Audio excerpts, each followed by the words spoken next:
center ice. Finally, Van Imp does get it in. Flips it to Gilbert. Knocked down in front by Vadnais. Wound around to O'Reilly. Forecheck by Clark. Schultz breaks it up. Schultz behind the net. Centers. Flat. Tries to Clark. Shot. Oh! Rebound! Score! Bobby Clark scores! Scores the game winner at 12 minutes and 1 second. Well, we want to thank everyone to our inaugural first. Here we go. We want to thank our first inaugural premiere podcast of Talking with Cuz. My name's Carl Candello. I'm here in California with my great cousin, my brother from another mother, back in New Jersey. And a little bit of background of us that we have bonded over many years from our love of sports and Flyers hockey that we just showed you that little clip. But we've been talking about sports, our love of sports, be it hockey or baseball. And we've been talking it all the time, but now we're finding out about this new technology that we're finally saying, why don't we do a podcast and be able to bring up, historic events for us in our life that we witnessed. And so I'm going to introduce you to my cousin Vince Ferrari. Hello, cuz 2,600 miles away. 2675 to be exact. There it is. So that particular clip, where were you?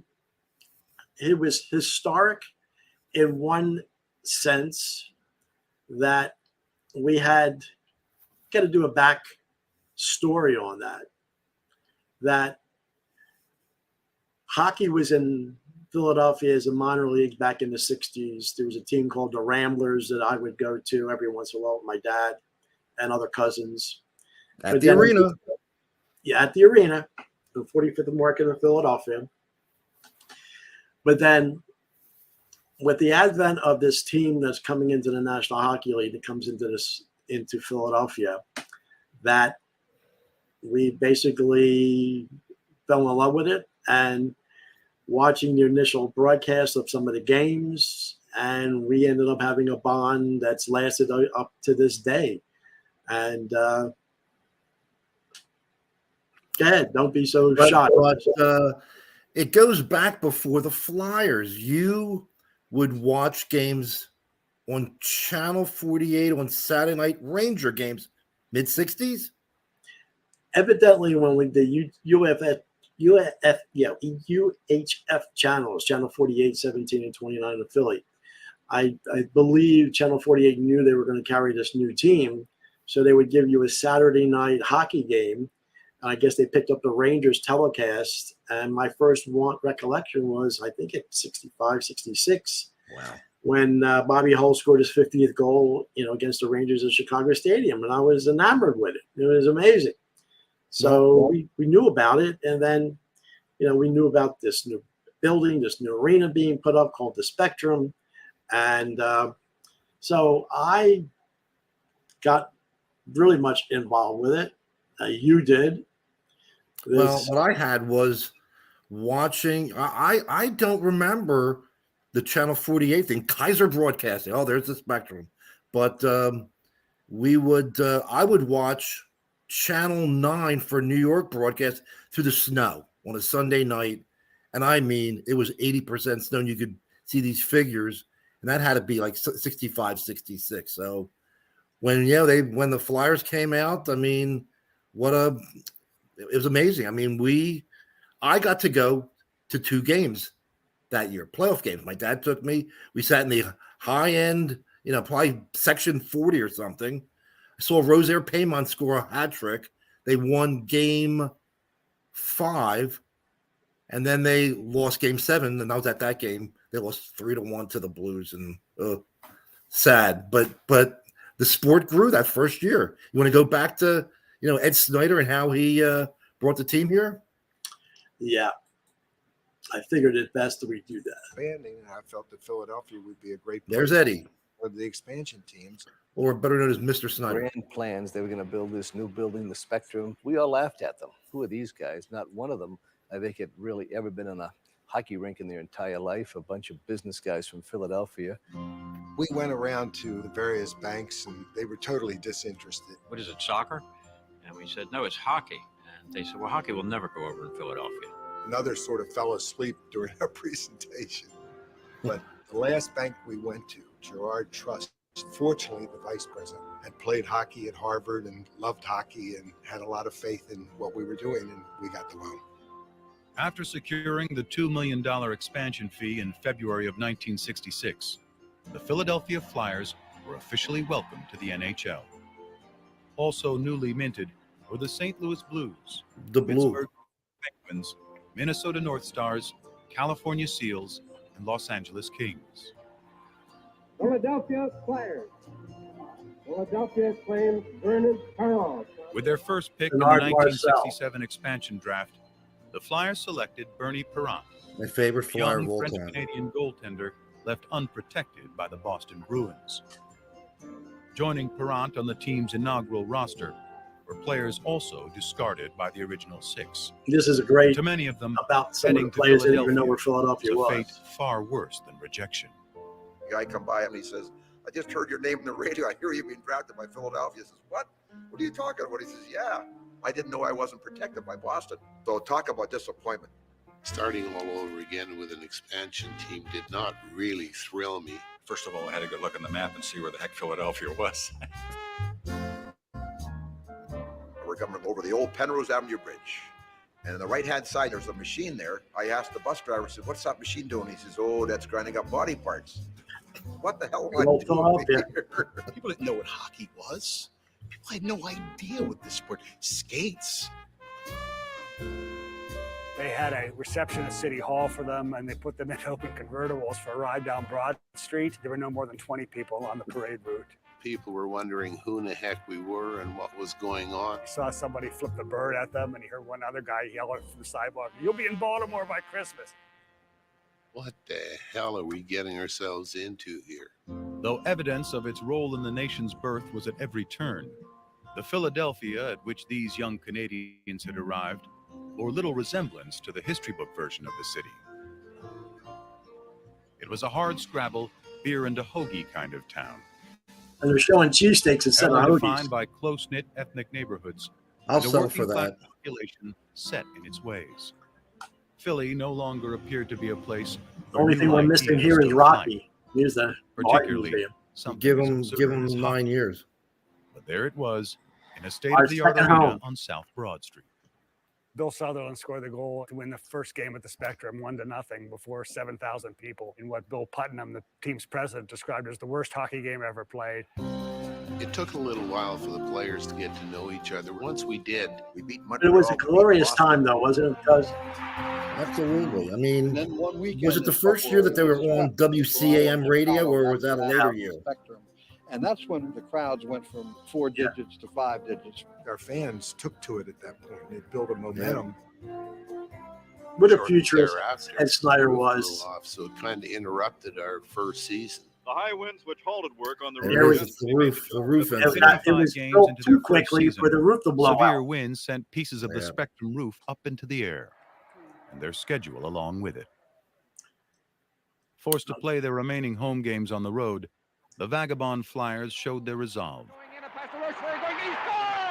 With nimble skating and strong goaltending, There's Bernie. Yeah. So, yeah. So, where'd they play, Yeah. Carl? They played Quebec They City, had to go to Quebec City, the Garden, Madison Square Garden, and Toronto for a couple of and games. Toronto. Yeah. And they somehow held on to first place. Yeah. And we would thank, using HBO's documentary that it did about 10, 12 years ago for that introduction, because we couldn't have done it any justice to try to talk about it. But with Mr. Snyder, as they used to call him, Ed Snyder, he was a visionary. He was part owner of the Eagles, wasn't he, at that time? Jerry Woolman. Yep. Jerry That's Woolman. what And Woolman was more in construction business and all that. But then, he mentioned that he was up in Boston one weekend with a friend, and he said, "Hey, you want to go to a hockey game?" He goes, "Yeah, sure." No, you want to go to the Garden, Boston Garden, thinking it was a Celtics game. No, it was the Bruins, and he fell in love with the sport, and then put a couple things together, and how he was barely able to get the financing for the franchise fee, which was to us $2 million, but back then $2 million, it's like what, roughly like $50 million now, almost, for something like that. And they were close to going to Baltimore. Yes, and if they didn't get it, they only had like maybe 2 weeks, and they could have gone to Baltimore. So make a long story short, they build a building. The franchise comes in. Very limited media. They couldn't even get a full game on radio. They would have to have a small station in Camden that had the third period on radio. Who would ever think you'd only get like a period of a hockey game on radio? But we couldn't wait. It was Spanish up until like at 9 o'clock. And then at 9 o'clock on a Sunday night, they had it. And then we would be able to listen. Now, this is how ravenous we were for this sport. It was, teenagers, they gravitate to wherever you're going to go, whatever you're going to follow. And we fell in love with sports, baseball beginning, and then with this crazy sport that watching it live, once we saw a live game, television never does anything justice. You have to go to a live game. So, but it was great. It was great how when the game came on the third period, Gene Hart would give you a breakdown, but he wouldn't tell you the score. You didn't find the score out until he went through the entire summary of first period, second period, and sometimes, after 2 periods now it's 6-2 Detroit. It's like, oh, great. But that was the best thing. That's all you had, third period. Yeah. And so it got through the first couple of years, and we would go to a couple of games. My dad took me to my first game. It was in November of 69, I believe, or 68. And my first time into the Spectrum, which was, to me, it was just absolutely amazing, going into a new arena. And I remember Dornhoefer had a fight with Bobby Orr that game. So it was, that's an aerial shot of the arena. It's been long gone, about 10, 12 years. But I always say it was my second home. I think it was your second home. That in subsequent podcasts, we'll talk about when we used to work at that building about 10, 12 years later on, and all those fun. But yeah, it was hastily built. As you can see, the framework, one of these rare pictures as it being built. But as arenas go now, it was very small, it was very intimate. But it was state of the art back then because we had old Convention Hall. Yeah, we said this was our Coliseum, and if you compare it to the original Coliseum, not much different. But yeah, it was our home. Yeah. So with sports, with us being, you said, we're baby boomers. Yep. That we're now reminiscing about a lot of our past and a lot of stuff so it's kind of cool. No, we grew up with the Flyers. I mean, when we became teenagers, well, like you said, when we got to 69, we finally got to buy a pick-a-plan. Yeah. 18 games out of 36 home games. And we were all excited that I would come down to your place in Atlantic City, and we'd get that schedule, and we'd pick 18 games. And we did that for, 2 years. It was 71, 72, 72, 73. 69, 70. And then after 72, 73, you had to get a season ticket. Right. Yeah. So I don't think it was a problem because obviously the interest was really fantastic. They were getting sold out, and we were the lucky ones that have the tickets because we never had any problem. So as the team evolved, it was a good skating team, but they were a short team, small skating team, and they would get the kicked out of them by the St. Louis Blues in certain playoff games. And they all talked about why, the Flyers, big, the Broad Street bullies, but the reason why they became that way is because the other teams used to just decimate it. And I know I took that documentary down, but Ed Snyder talks about one playoff game. Was it Barkley Plager or no, Picard Picard. Claude LaForge knocked teeth LaForge out, and then that's when Ed Snyder said, "We're not going to get beat up like that anymore." That's when boom, the draft with Selesky, Schultz, players like that, and then you had Kelly and the Moose DuPonts, and but they could not only beat you physically, but then they had the skilled players with Bobby Clark, McLeish, and Barber. So it was a very unique way. So, we're here for this podcast. This is our initial one, our premiere one. But down the road, we're going to be talking about historic events in our lifetime that we either witnessed live or on TV. We're going to be doing, probably in November, it'll be the 60th year of the assassination of President Kennedy. By then, I think I'll have a little bit more technical knowledge and be able to bring up certain aspects of it. Then we're also going to be talking about music. We're going to be talking about in our days at the Spectrum, but then when we worked for Spectagard, July 13th, 1985. We worked Live Aid. We'll be talking about that. Then we'll also be talking about, we're Italian from Philly, love of the ethnic movies of the day, because I've experienced in my lifetime certain group of guys that will be depicted in certain movies, but I experienced the Philadelphia version. And actually, we're going to be going to Vegas in a couple of weeks, and we're going to go to a museum called the Mob Museum, and hopefully we'll be able to do some flashbacks of the movies that we loved. So we're going to be doing a lot of things on this podcast, and then coming days and weeks and hopefully months, and hopefully we could get an audience. And if you're watching us on YouTube or anything, is like us and subscribe to this channel.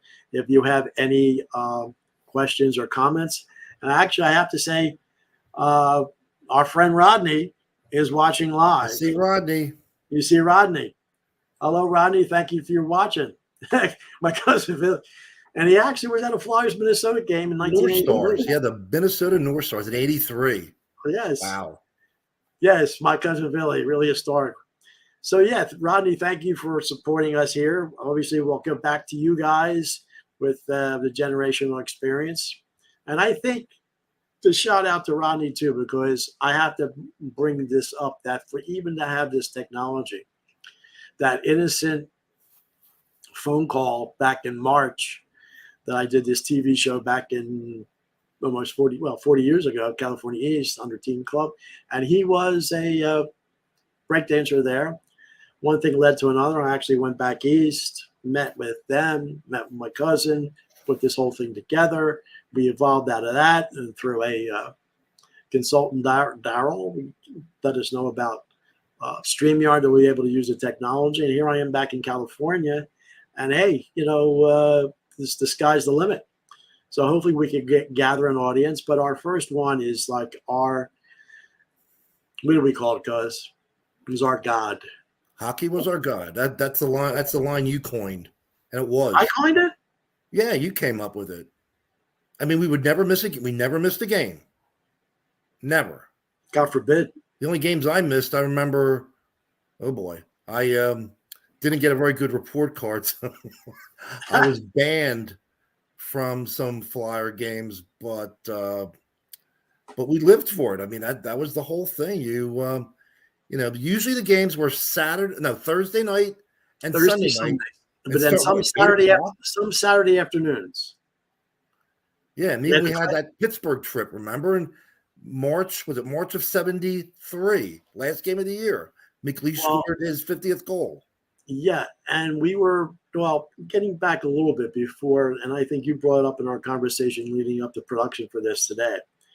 I have to thank my dad that I lived in South Jersey. We had to go over the bridge. I didn't have my driver's license yet. I was only 16. You had to have a permit at 16 and then your license at 17. We're filling up Pennsylvania. You could have it a year earlier.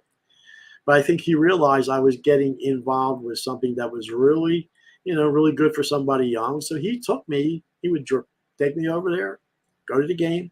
He'd listen on radio, knowing when the game was going to be over, and he would pick me up. Then he knew that I was going to get my license within 6 months to a year, that I'd be able to drive myself.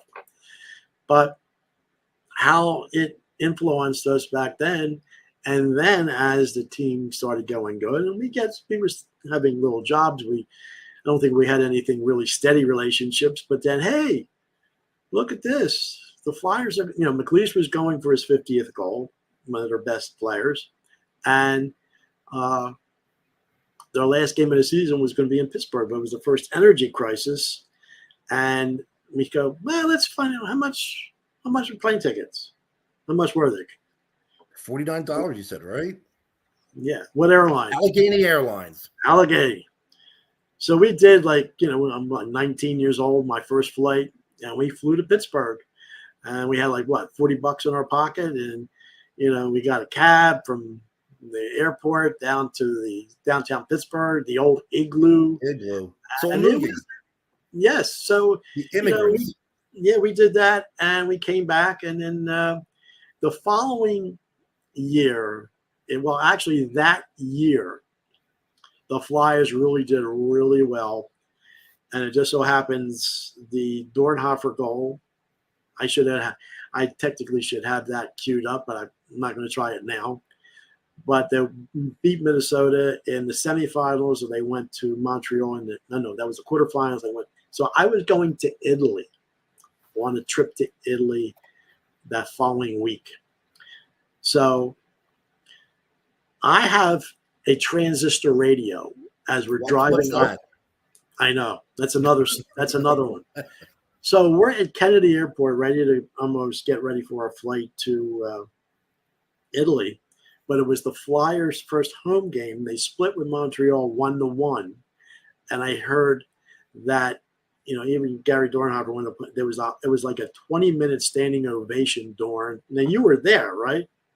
Yeah. Well, the first game the Flyers won, the first game won in Montreal, they won in overtime. McLeish scored a goal and it was 5-4. Yep. And they lost the second. And you're right. They got a long standing ovation for game 3. So talk about someone that was that crazy for the sport. Here I am going to Italy. I have a radio. Now, luckily, they were on 1210 at that time, so it was 50,000 watts. And I'm 19, going on 20. There's a lot of nice young ladies that are flirting and talking, whatever. Nah, I had the radio on, trying to listen through the snow, to pick up what was going on, So it shows, and I'm in Italy. There's no internet. There's nothing there. So I'd have to get an American newspaper, whatever it was, that would have a box score. And they go, oh, no, we don't put the sports in there for 2 days later.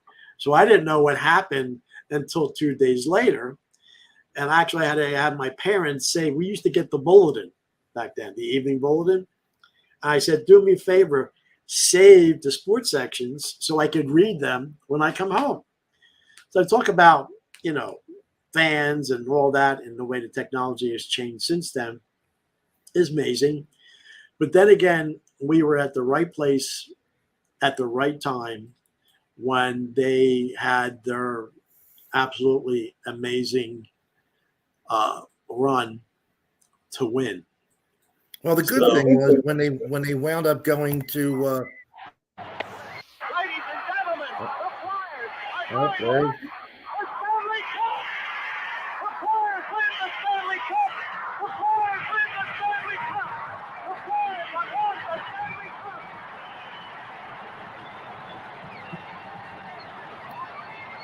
Cup. Yeah, but as I Now, told all that you, celebration, we were there. we were there. We were section people do 34, not row understand. 9.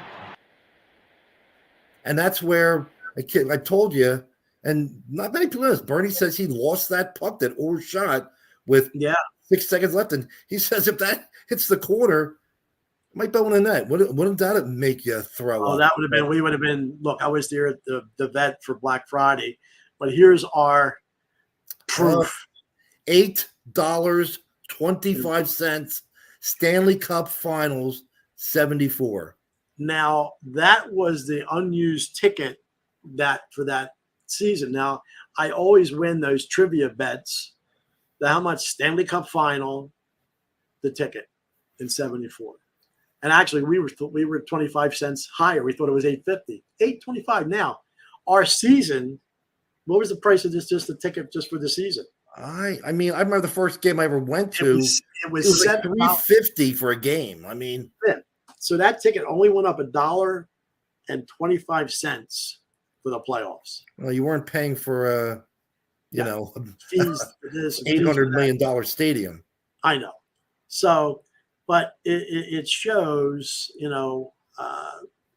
our dedication. Yeah. And me as a photographer, the following year in 75, I bring my camera. Well, that celebration when they won the cup, I was in college, I was doing communication, and I had my Super 8 because I had film school.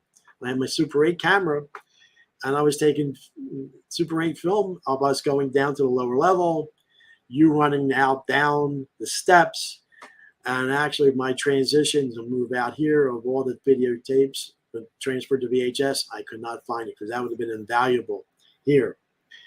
But what was the significance of that afternoon? We all went into the evening. Well, first of all, we left the arena, went outside. It was mad. And there were women there was various stages of undress at the corner of Broad and Patterson, but well, that was a street time there. And then at night, what did we do? Well, we went back to my cousins. We walked everywhere. Yeah. We walked back to my cousins, the Vasilis, Carol and Jackie, my Aunt Josie, my Uncle John. And obviously the whole city is celebrating. And I always remember it was a very warm May day. So my cousins, they had the front door open in South Philadelphia, very tight-knit company.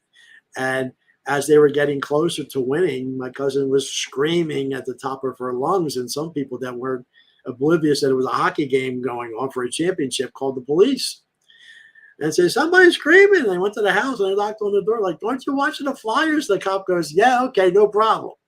So we go, we have dinner. The whole city's crazy. It's amazing. And Carol went with us to where? Where did we go? Back to the Spectrum. Went to the Spectrum and saw the first game ever played by the Philadelphia Wings against the Maryland Arrows. And that's when it was a real man's game. They didn't wear helmets.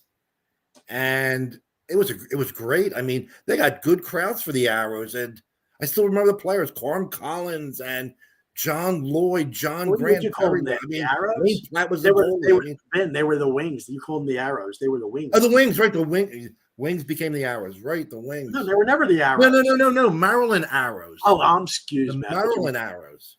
That was their opponent that first night. But that was a great doubleheader. Well, who would have thought? They win the Stanley Cup, and then I got to change over to box lacrosse. And us as sports fanatics for that building, I don't think there's an event that we never saw. We went in there for box lacrosse. We went in there for indoor soccer.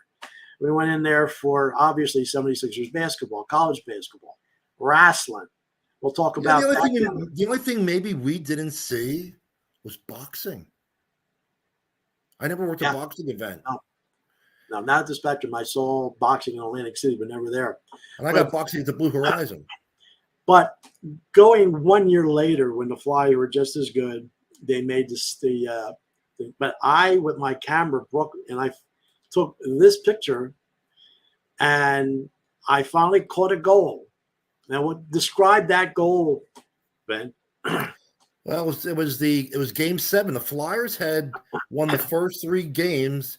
They played the first game. Third game they played, they actually beat the Islanders 1-0 at the Island, and then boom, the Islanders won Game 4 at home. And basically they won the next 3 games. Game 7. This is Game 7. Dornhofer from the right wing, obviously, shoots and beats and scores 11 seconds in.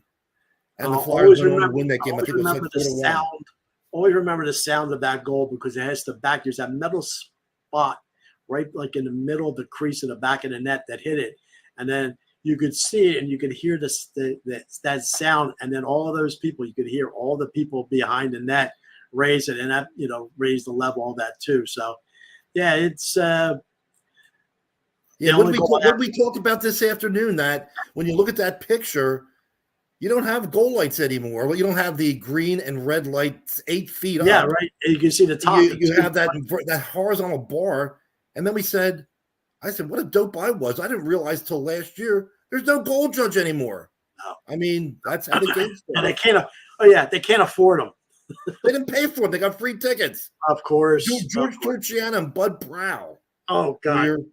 Were game the first Say year. those names again? George Torchiana and Bud Prowl. George Torchiana. And Dusty Feldbomber and Cy Coco. I mean, what was the announcement at the hockey games before the game? The announcer, public the address? Announcement for fans in case they were worried about something. Hockey pucks, like baseballs. What's that? Frequently leave the playing area if you fit. The announcement, yeah. If you choose to not watch this game, screw yourself. I know. Yeah, right. No, we don't want to get hit by a puck. We're going to leave. Yeah, really? Come on. So, but there were such good times. I mean, I was like, watch this afternoon. I was checking up on some Flyers stats, and we were talking about the Flyers announcers. And back in '69, somebody had Pat Scheller. Pat Scheller had reffed the year before. He retired and became an announcer in '69, along with Larry Zeidel, who was a Flyer in '69. I mean, the pathway to get from 67 to 73, it wasn't good stuff winning wise, but a lot of interesting stuff. I mean, it was our entertainment. It was like, we would go to school. You were in Temple. I was at Glassboro. We had our part-time jobs. You were at what? I was at Wanamaker's. Summertime I would work with my dad, or, a little bit of construction. But then, we'd always be geared for sports. Hockey was our main thing. Yeah.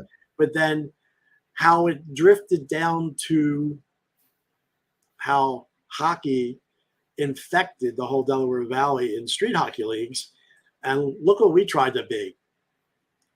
Hold on. I'm the handsome one on the left and the better player. I'll admit. You had aspirations to be a referee. And I was a great referee. Well, it depends on how you define the term. 1978? Probably. Maybe the year before that, Carlucci, because the year after that, wasn't that the year that my team that won the Cherry Hill Aces?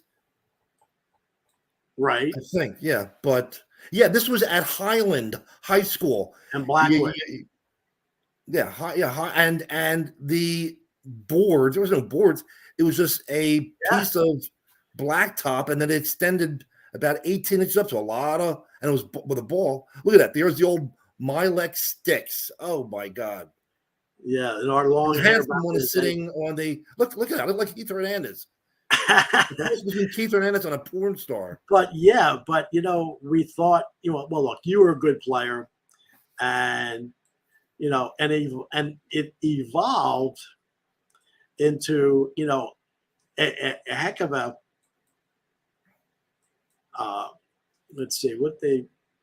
into a league in Jersey. Oh, Runnymede, yeah. In Runnymede.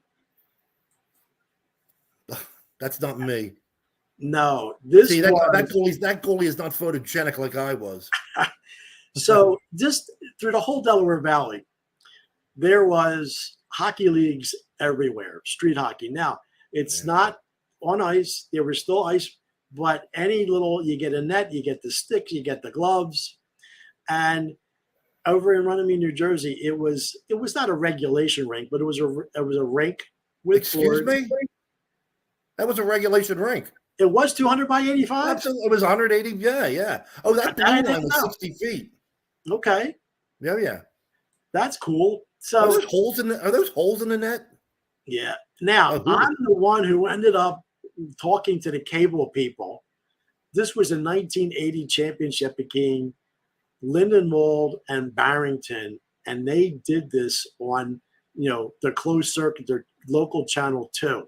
I really wish I was able to get that. This is even before VCRs.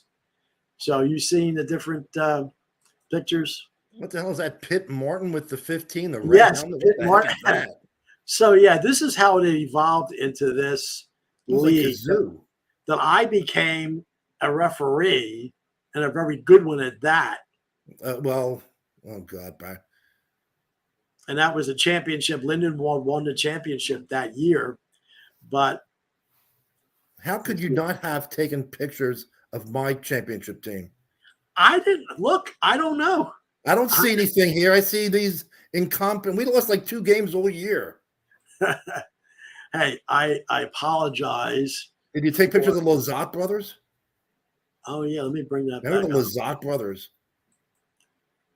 Remember Well- 2 years earlier the Tom Hoffman team that Well, that we was didn't the one play? we're talking about. That was the one Yeah. Lazat brother.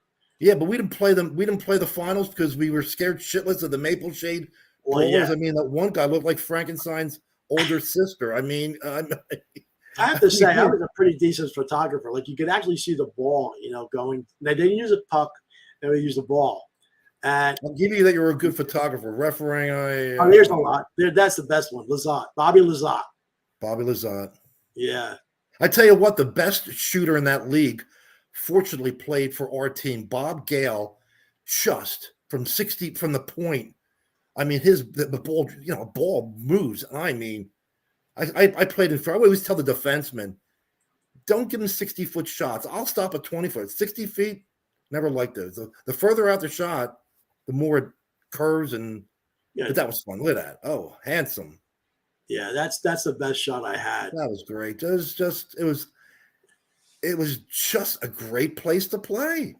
And you had teams what Barrington, Lindenwold, Cherry Hill, Pine Hill, I think. Yeah. I mean, there was like a good number of teams. 8 teams. Kramer. I remember Kramer Hill was the Tom Hoffman League, but yeah, it's our television, the interviewing the game before the game on mobile. Oh, yeah, Buck Owens with they all look like porn stars. Yeah. What a time, I remember we had a postseason award ceremony thing. Oh my God.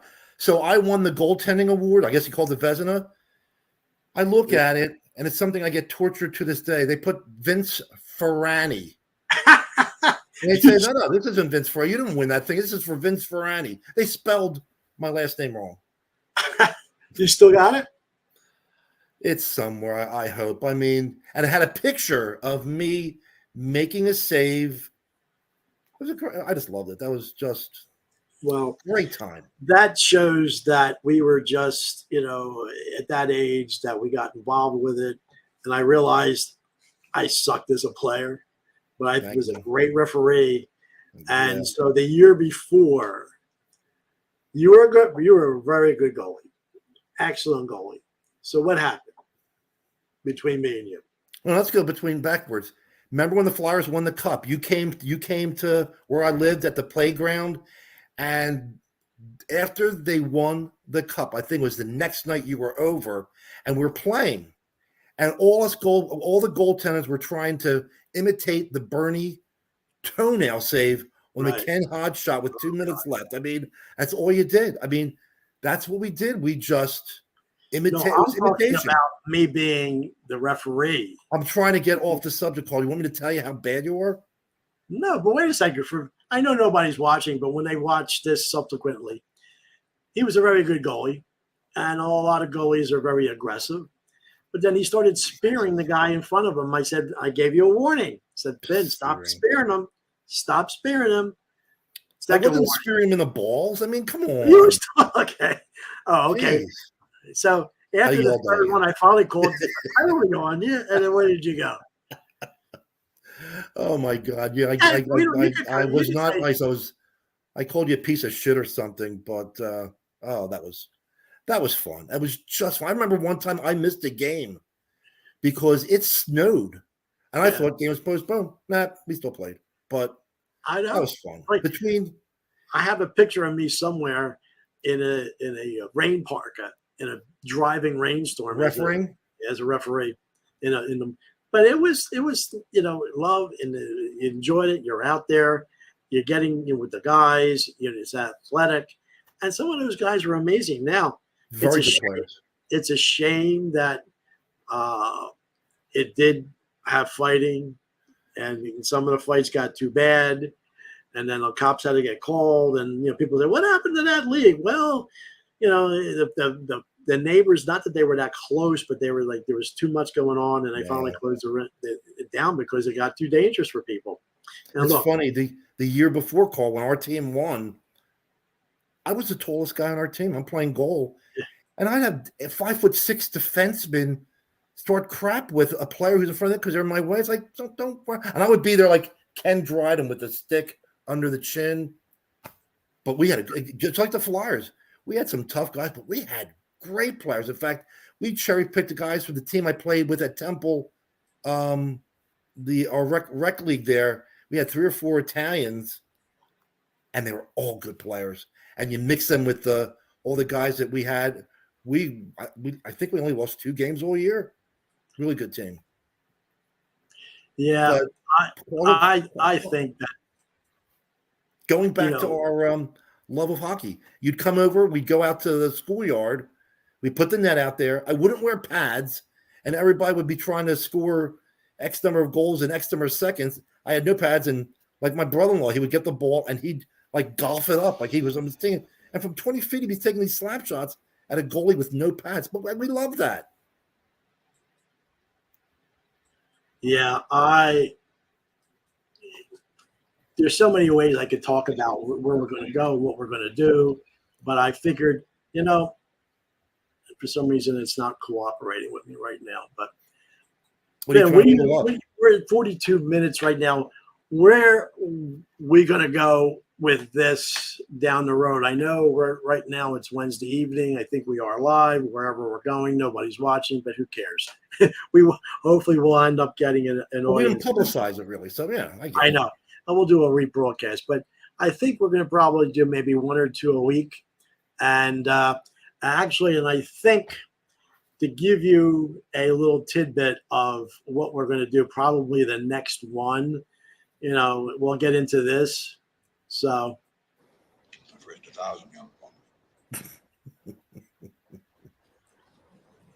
We all remember where you were when you saw this scene. So it's a little yes. The classic one of all of them was The Godfather. And I think we could do it. They got a tank. Yeah, I think we can get a gun behind. Yeah. We got the bowl, the chain thing, So, Clemenza again. Don't worry, it'll be there. But that's just a little caveat about what we're going to do next time. But I think there's so much more that we could talk about. But I know 42 minutes, 43 minutes doesn't give it justice. But maybe just a little, as they say, little taste. Just a taste. A little taste of what we wet your beak. Wet our beak. Yes, we are 2 baby boomers. I pretty close to 70, but I think our age bracket is experienced so much, and the music that we loved, and I think we're going to try to get this out to an audience out there throughout the country, throughout the world, and hopefully we can get an audience. But our first one with our name, Talking with Cuz. We're 2 cousins that are like brothers, and we've experienced a lot of things in the sports world that kept us together, and then other little social things are working. And and at our age now, they're like, hey, we're talking coast to coast on certain nights when you're off and I'm working, I'm doing something else, and we're just shooting the shit, as they say. And it's like, now with this technology, it's like, yeah, why don't we do this and put it out there and just see what happens? And I think overall for our first one, not too bad. Is there anything that we didn't cover that you wanted us to talk about that maybe I forgot? Yeah, I think we should have named this Talking with Cousin Vinny. They all say, you got a cousin Vinny? Yes, I got a cousin Vinny. I said, it's Vince. So you know what? We had no idea how much. I mean, I had all these notes, and I think we probably hit a third of the thing. So, it's fun. You find topics like motion sci-fi picture, like that the mobster movies, stadiums, old time stadiums. I mean, I always think a good topic is going to be the Mount Rushmore of greatest athletes for every major city. Yeah. Well, just to give you a little another tidbit about stadiums. Well, what's our favorite from the past? Connie Mack Stadium. There it is. We saw it. There it is. Now, it was taken down. My first time there was in 1962, or I think it was 63. And we are the generation of black and white TV. And then going to a ball game and first time going into a stadium, seeing the red seats, the plush green grass. And as you always say, that I didn't realize until we were analyzing some of these pictures, Connie Mack Stadium had this wall in right field. But as you can see, it's a gray right field up until the scoreboard, and then it's black when you get to the center field outfield. So, and here's another one that. Well, I was going to say, Carl, shame on you for posting a picture with a 4-row with the moved in center field, but I'll let that go. Pity. But then, from Connie Mack, you go to the construction of the vet and the building. And JFK Stadium, to which it was historic in a lot of other ways. But then other subsequent ones will say the history of Philadelphia and what in the foreground, and we could date this by what's not showing. In the foreground, wait a second. I mean, that's Vet Stadium right there. I mean, like behind, what's not showing yet at all. Oh, 95? You got it. Yeah. So 95, if you see, people that have subsequently watched this down. That would be behind JFK Stadium. So that was being started to be built in 1970, 71. So this has to be 68, 69, because the vet's not even halfway up. So that's our second home, that middle building. The vet became, another one that we would go to for many, many other events, baseball, soccer, concerts in there, so truck pulls or the food pulls. Oh my God. Yeah. Yeah. And then before it was even dedicated, we were able to, because the fencing wasn't really that secure, we were able to get in there and see the stadium and how it was. So it's, down the road, we'll be talking about a lot of things for the Philadelphia area, Cherry Hill Arena, places like that, old convention hall in Philadelphia, the Polish. Yeah. So, Philly announcers, sports announcers. Well, yeah, actually, somebody was on there about Les Kiter talking. Ringtail howitzers. Yes, and I put down the bomb scare. You thought that was channel no, that was still on channel 6. It's right before the UHF channels came on. And it's another trivia question. He went to Hawaii, afterwards. But then what prominent Philly announcer started his minor league career in Hawaii? I'm not going to say, was it Harry Callis? Yeah. He did a couple seasons, the Hawaiian Islanders, then went to the Houston Astros. And the owner, I think, they ended up going to, why he came to Philly. Bill Giles. Bill Giles, yeah.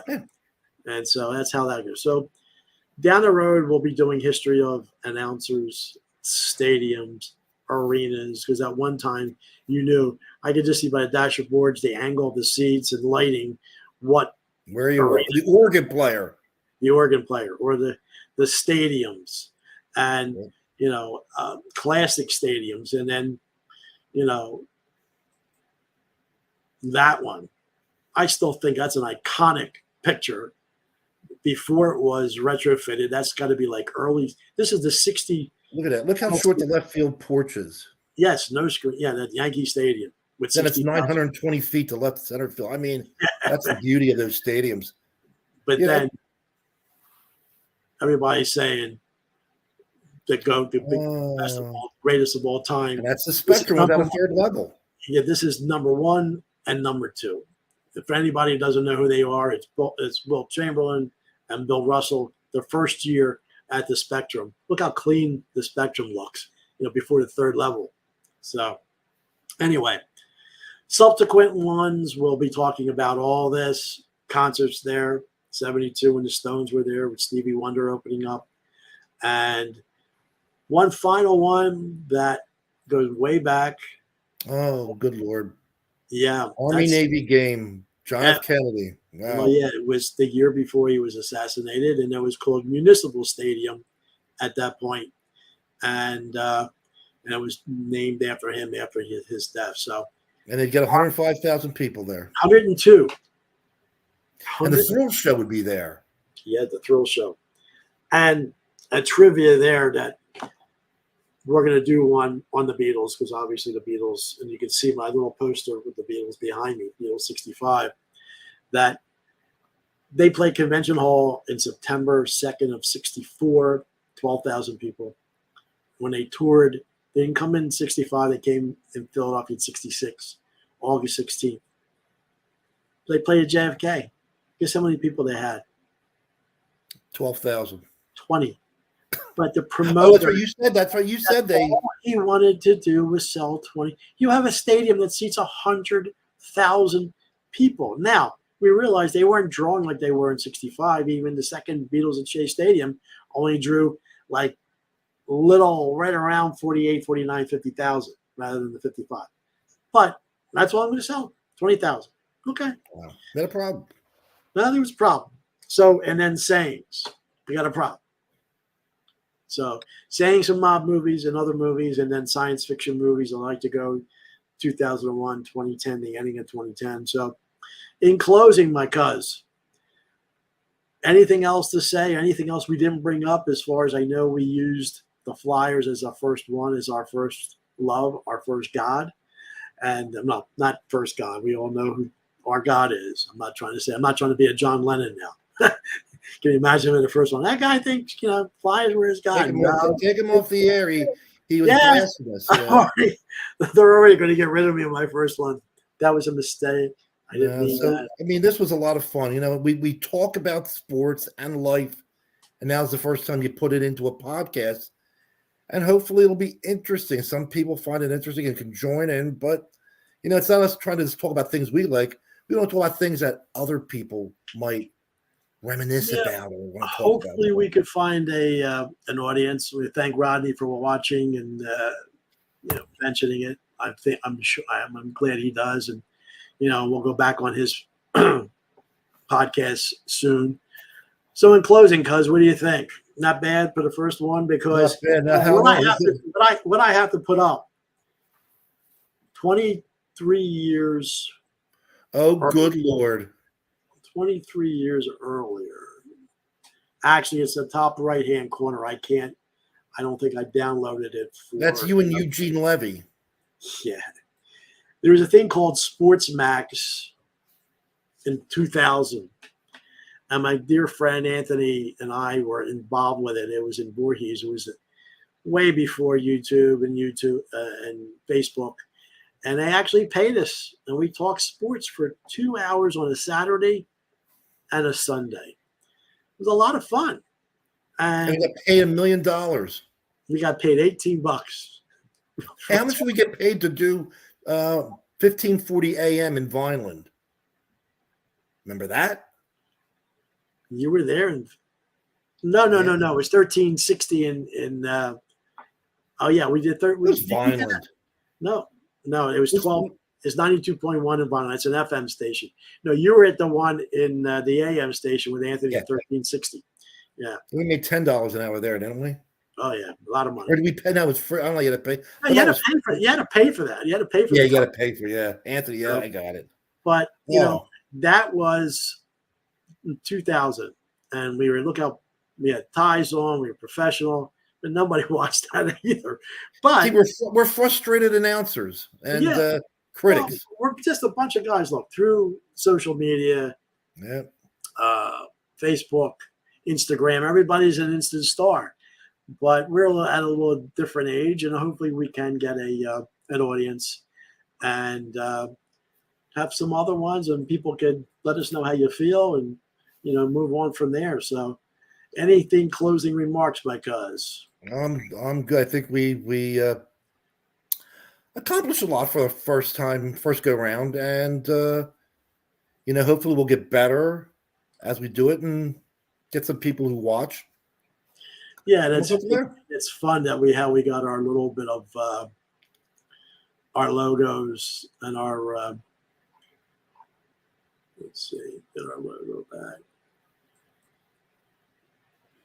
Had to have the graphic artist do our logo and our intro and our outro, because we gave him just a general idea, and he liked it.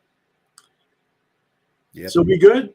Very nice. We're good. All right, guys, and we thank anybody who will watch this subsequently on a repeat, as we'll probably try to reschedule this over the weekend, that we could have some people watch. And then maybe Monday, right? Maybe the monster Monday, thing. Tuesday. Yeah, Monday we could maybe do a pre-production, and maybe Tuesday night we could do it, and we'll go from there. So in closing, for Talking with Cuz Premier Podcast, myself, Carl Candela, coming from California, my cousin Vince Ferrari coming from Mount Laurel, New Jersey, which is now almost 11 o'clock at night. We say goodbye till next time.